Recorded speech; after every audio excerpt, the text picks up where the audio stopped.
If you've been messing around with the Ironclad in Slay the Spire 2 and suddenly saw Howl From Beyond pop back into play from your exhaust pile, you probably had a "wait, what just happened" moment. That's because this card only comes back after it's been exhausted, and then it automatically plays itself. Yeah, it basically refuses to stay gone. And since the Ironclad is all about burning through cards for bigger, nastier payoffs, this mechanic fits right into his game plan. Exhausting cards isn't a downside here, it's fuel. In this video, we're going to break down exactly how Howl From Beyond works, why it's secretly one of the most interesting cards in the Ironclad's toolkit, and which cards you should be pairing with it to really abuse its effect. If you love building decks that feel like they're bending the rules of the game, this one's for you. Let's dive in and turn that exhaust pile into a second hand. I'm quickly moving on to the video. Before we start, if you enjoy these types of list videos, don't forget to like the video and subscribe. Enjoy watching. Let's talk about one of the most interesting Ironclad attack cards in Slay the Spire 2, Howl From Beyond. On the surface, it looks simple. It deals 16 damage to all enemies, which already makes it a strong area of effect option. If you upgrade it, that number jumps to 21 damage to all enemies. That is solid crowd control, but the real reason this card stands out is not the damage. It is that strange little line of text.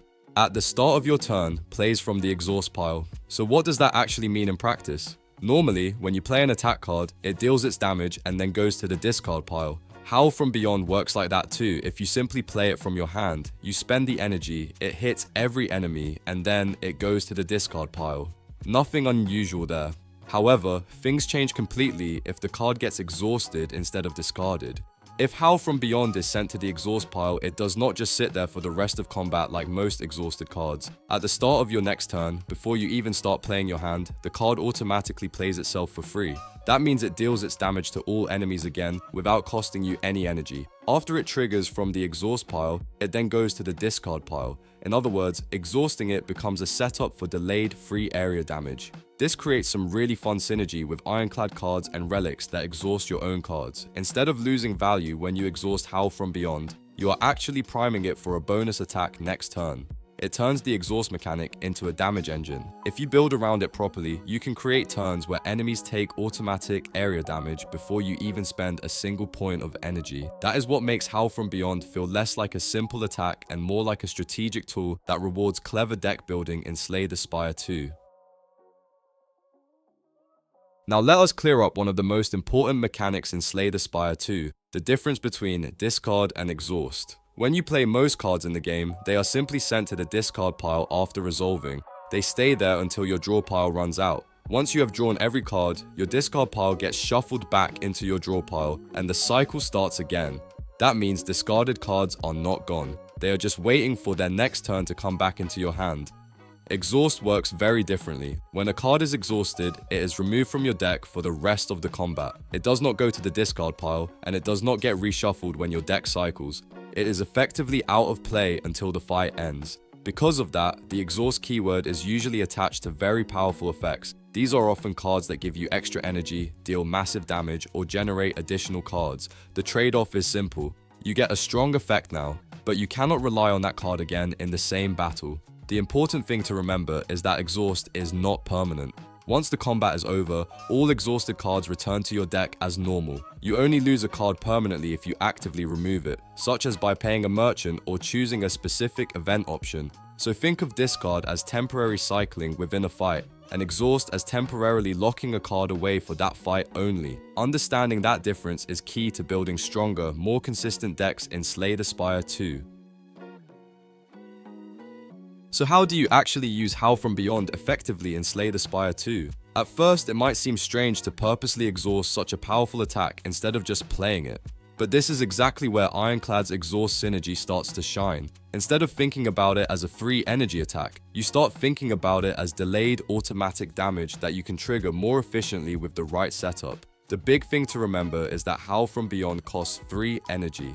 In a normal turn without energy relics, that is usually your entire turn. You play it, you deal the damage, and that is it. However, cards like Havoc, Burning Pact, and Thrash only cost 1 energy. Havoc plays the top card of your draw pile and exhausts it.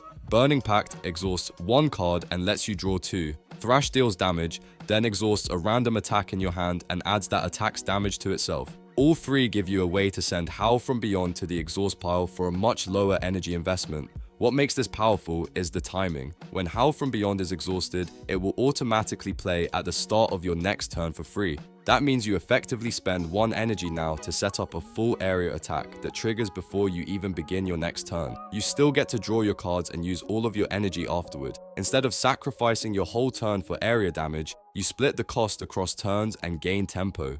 This strategy becomes especially strong when you can predict what is coming next.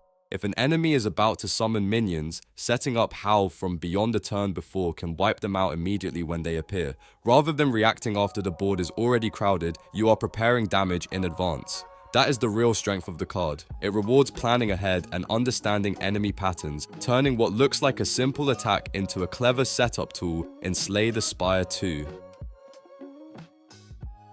Now let us talk about combos, because this is where Howl From Beyond really starts to feel unfair in Slay the Spire 2.